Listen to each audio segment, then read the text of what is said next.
Bonjour à toutes et à tous, j'espère que vous allez bien. Je vous retrouve aujourd'hui pour un lectour du monde.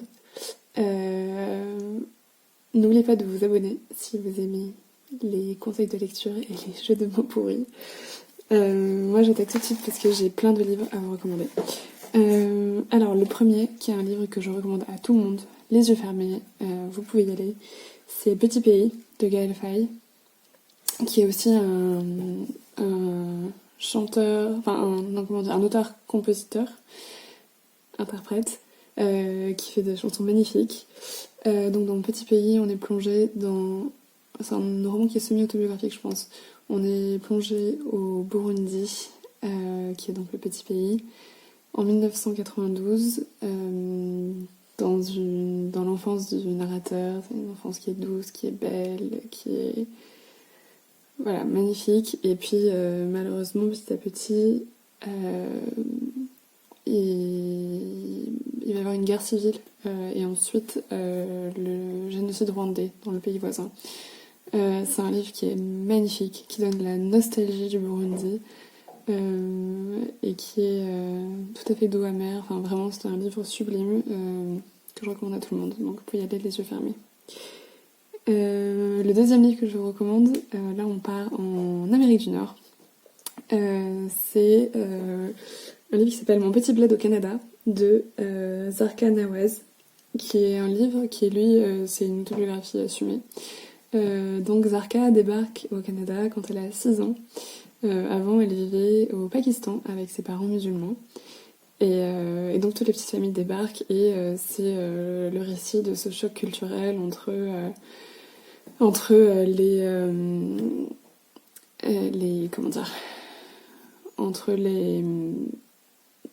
incompréhensions, les préjugés à l'école et puis le conservatisme religieux à la maison et Zarka qui essaie de grandir au milieu de tout ça. Et on peut se dire est-ce que c'est parce que Zarka est une femme, donc forcément c'est parfois un peu difficile, et en fait c'est absolument hilarant. C'est d'une justesse incroyable, tout à fait, vraiment très... c'est très percutant, ça appuie là où c'est drôle. Et on est pris d'une grande tendresse pour cette communauté, pour ce pays, et pour Zarka bien sûr. Donc c'est un livre que j'ai beaucoup aimé parce que ça aborde le sujet de la religion et du multiculturalisme autrement. Et puis c'est très drôle, donc ça fait du bien. Ensuite, je vous emmène en Asie du Sud-Est avec un roman qui s'appelle La Somme de nos folies de Shilly Coe, qui est un peu plus connu à mon avis parce qu'il avait eu son petit succès à sa sortie en France aux éditions Zulma, je crois.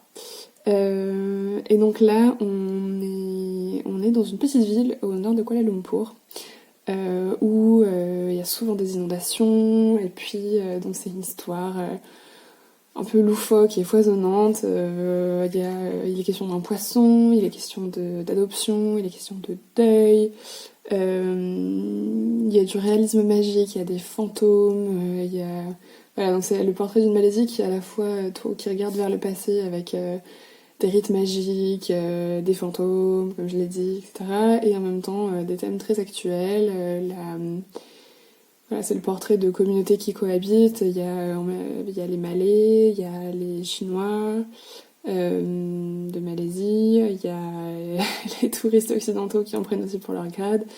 Et c'est pareil, c'est un roman qui est très drôle parfois, très sérieux par d'autres moments, et qui brosse à mon avis un portrait tout à fait juste et nuancé de la Malaisie d'aujourd'hui, qui est un bonheur à lire. Et voilà, il faut juste s'accrocher un peu au début parce qu'il y a beaucoup de personnages et c'est un peu loufoque. En fait, à partir du moment où on comprend que oui, c'est perché, c'est un bonheur et ça se dévore tout seul. Donc, je vous recommande grandement. Il faut que j'arrête de dire ça parce qu'en fait, c'est une vidéo de recommandation, donc par définition, je vous recommande tout ce que je vous dis. Enfin, tous les livres dont je vous parle. Abonnez-vous quand même. Ensuite, je vais vous parler d'une autrice française qu'on lit trop peu pourtant en France. Je vous emmène aux Antilles avec La migration des cœurs de Maryse Condé, qui est un retelling, enfin, qui reprend l'histoire des Hauts de Hurlevent et qui la transpose en Guadeloupe à la fin du 19e siècle. Et au début, j'étais un peu sceptique en me disant est-ce qu'on peut vraiment adapter les Hauts de Hurlevent sans que ce soit nul? Et en fait, oui, parce que Maryse Condé était une écrivaine absolument brillante et qu'elle nous emmène aux Antilles. Elle manie la langue créole, donc c'est très beau aussi. Moi, je connaissais pas. Et voilà, et puis c'est sombre, c'est enchanteur, c'est noir, c'est un peu violent, hein, comme les Hauts de Hurlevent, hein. C'est déchirant, et en même temps on apprend beaucoup sur le passé, enfin l'histoire coloniale et esclavagiste des Antilles. Donc si vous connaissez pas, je pense que c'est important de s'enseigner dessus. Donc voilà, c'était un plaisir à lire. C'est un livre qui m'a habité pendant longtemps, à la fin je me rationnais dans ma lecture pour pas le finir trop vite. Moi j'ai absolument adoré ce livre et j'ai hâte de lire d'autres choses de Maryse Condé. Ensuite je vous emmène en Amérique du Sud. Je connais assez peu d'auteurs sud-américains, donc si vous avez des recommandations à ce sujet, je prends avec plaisir. N'hésitez pas à me les mettre en commentaire. Donc je vais vous parler d'un livre de Mario Vargas Llosa qui s'appelle Au Cinq Rues, Lima, donc Lima au Pérou. Et ça se passe sous la dictature de Fujimori, donc dans les années 90. Il est question d'assassinat politique, de presse à scandale, de corruption. Donc voilà, donc une réalité politique très sombre, et en même temps, de l'autre côté, les personnages qui résistent, enfin qui cherchent un peu à résister par une vie intérieure, enfin une vie personnelle douce et sensuelle, et voilà, c'est un roman qui est moite et sombre et beau et nostalgique du Pérou des années 60-70. Donc c'est un livre que j'ai beaucoup aimé et j'ai hâte de lire d'autres choses de cet auteur. Et juste aussi, c'est ce qui est hyper savoureux, c'est un truc que j'ai découvert en me renseignant pour faire le script de cette vidéo. C'est qu'en fait, Fujimori, il a été élu à la présidence du Pérou en 90 et il se présentait à l'élection contre Mario Vargas Llosa. Donc c'est assez savoureux, je trouve, comme anecdote. Et enfin, pour terminer, je vais vous emmener au Japon. Juste par rapport aux lectures asiatiques, j'adore les lectures d'Asie. J'ai une vidéo spéciale lecture d'Asie que j'avais mise sur Instagram, c'est une IGTV. Donc voilà, donc si vous voulez 10 minutes de lecture asiatique, c'est là-bas. Et moi je vais vous recommander aujourd'hui juste un livre qui parle du Japon d'aujourd'hui et qui parle du Japon de manière un peu moins onirique et fleur bleue que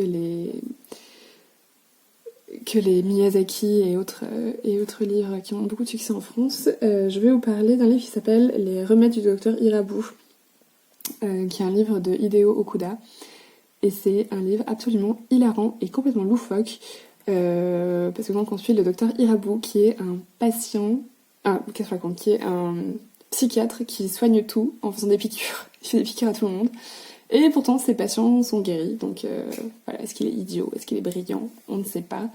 Et donc ça parle des névroses de la société japonaise, et voilà, c'est drôle, c'est grinçant, c'est loufoque, et c'est un plaisir à lire. C'est un truc que j'ai dévoré et que je recommande à plein de gens.